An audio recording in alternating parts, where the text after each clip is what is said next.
they're doing a lot of this in parts of Africa, like in the Sudan and other places where a richer country next door, they'll put up job applications and say, hey, if you want to be on, you want this job, come to a job interview. And they actually kidnap the people when they came for the job interview and force them to work like in a call center or these massive scamming operations. These things are still happening all around the world. Now in America, thank God, it's not this extreme on a regular basis, not for most people. But where I see forced labor happening is the fact that when you don't have any ownership of any form of capital, then ultimately someone seeks to own you.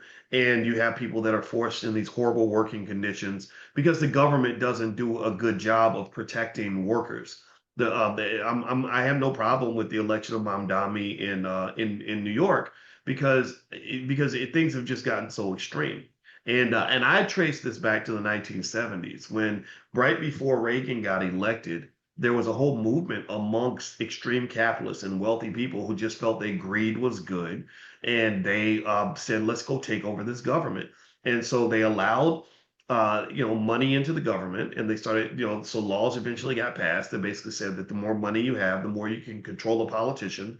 And as a result of that, you have very few protections for workers in this country. There's no reason they shouldn't increase the minimum wage. You can still get rich and pay people $30 an hour.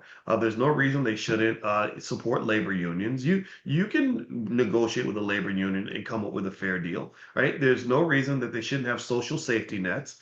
You can have social safety nets for poor people and still get rich. You can let women and the father too off for maternity leave when a baby's born and still go make your billions. But they've gotten to the extreme of that. And so this is what's happened in America. This is why you have to be really careful. You have to protect and defend yourself. So this is why certain things are essential for those who want to survive. Like having the emergency fund is important because ain't nobody going to come save you. Owning stock is critical because your job isn't going to make you wealthy. It never will, 9 times out of 10. This is why financial intelligence and discipline matter. Having financial literacy is essential so that you know what's going on and you know what it means to have a piece of the American dream. Like the American dream does exist, but it tends to live in the stock market. That's where the American dream is. The American dream is not in the factory.